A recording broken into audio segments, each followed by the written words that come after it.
Just a quick video here covering our new TestnCharge charger.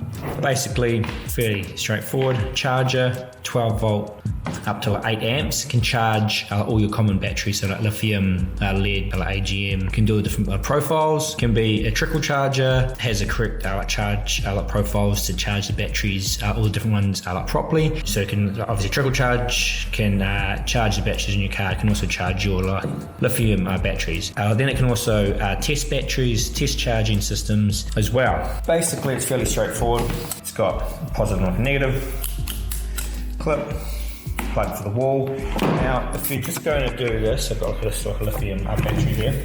First, we'll just cover like a lithium battery, obviously lithium battery test. Now, if you have, they're all going to be screw-in fittings because it's probably like a storage battery. Make sure you sort of put these on and screw them down tight. Otherwise, how these test and to put like power across both sort of sides of the clamp, it's not going to test right, and you're going to get a bad test result. So that's one thing to be wary on a lithium battery. But basically, all you do is you come in here to like battery test for charge. These are obviously all the different types of a battery it can test, so it covers most ones you're using. Now obviously it's going to be amp hours for a lithium battery. It's 100 here. Obviously you can push up and down to adjust that.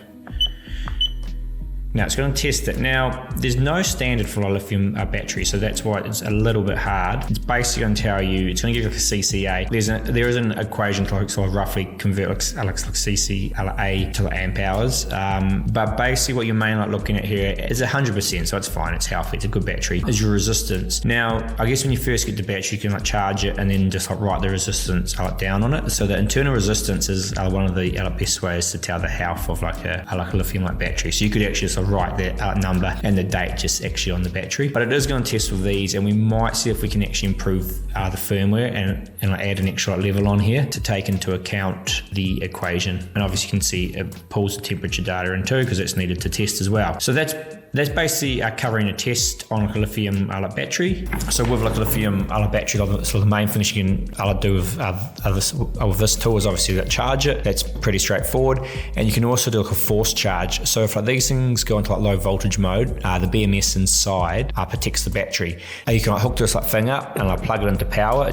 I'll not plug into power here because you don't need to do that to do the test. Plug into power and you can do like a force charge, and it's going to get the voltage up high enough to get the battery out of a protection or safe mode, and then you can charge it normally again. So super handy to have for like lithium batteries for that point. Charging, do the same thing. You put it on, you plug this into power, and I'll show. So you can see we're now plugged into power, and instead of testing, we've got charging coming up, and it's actually just counted down there, and it's auto started. So that's what's going to happen, for example, if the power cuts out, or if you just hook it up and don't press any buttons or whatnot, it's just going to keep charging. Hence, it's a perfect thing to use for a trickle charger or whatnot, because it won't matter if the battery goes on or off. Sorry, if the power goes on or off, because it's going to auto select the battery type and it's going to auto start. That's sort of basically it for each battery profile. It's going to charge it how it needs to be charged, and that's fairly straightforward. So it's a maxing out. At the moment, putting 8.1 amps in. That's about it. I know this battery is almost fully charged, so this will probably do this for 10 minutes. So just as it charges and everything balances out in the battery, and then it'll be fine. So that's everything covered for the lithium battery. We'll go and do like a normal battery now in a car. Obviously, if you're charging in a car, it's going to be the exact same thing, but just with a different profile. Now in a car, fairly straightforward. It's the same thing. This is actually a 200 series, still with the sort of factory battery setup. So it's running two batteries in parallel, which is I guess neither here nor there. It just means it's like double the capacity. Now, obviously, as soon as you put these on, red to positive, black to negative, it's going to read a voltage on the home screen. I first hooked it up, it was reading 0, so I had to wiggle it. So that's a good little tester. If you're getting sort of no voltage on the home screen, then you need to wiggle it up to get a good connection. So now obviously we come into the sort of unit here. Try and get it so you can actually see. So a battery test. Again, this is before charge. This is standard battery.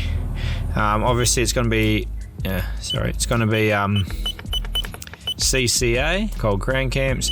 Just read on the battery, it's going to be there somewhere, 720 I think it says. Oh, this actually has all the data on it, so you could actually use amp hours on here too. It's got 85 amp hours or 720 CCA, so 720, and you miss it, yeah. 720 CCA, okay, testing,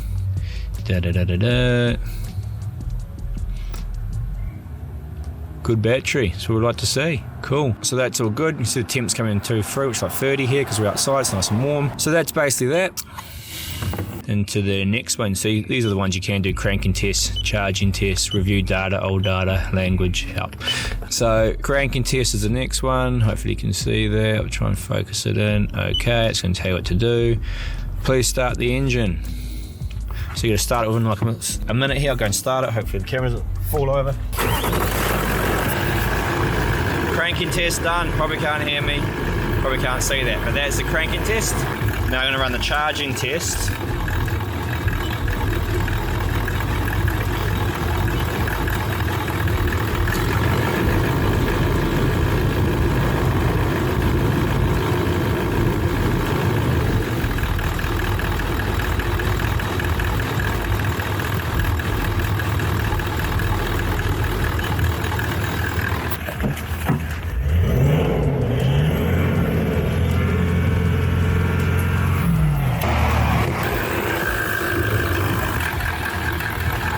They probably couldn't hear me there or anything. This is saying it's bad charging.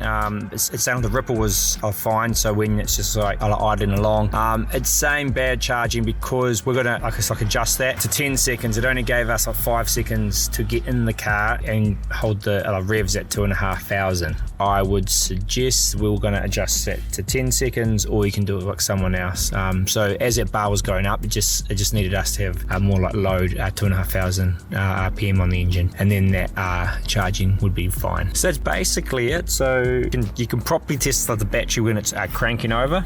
That's a decent batteries, because that's when the obviously most loaders on them. You can test obviously your charging system in your car, pretty handy, like alternator, whatnot. A standard with a battery test, which is fine, and then obviously it can be charger, a trickle charger, a proper charger, or whatnot. So it's pretty much going to cover you for everything you need. So super handy to have. We will be doing 2 models of this, so we'll do one that's a bit bigger. You can see the physical sizes online, but like everything will be the same. It's just like bigger, and it will just have like a 15 amp output, so you can charge slightly faster is the only thing. So that's about it.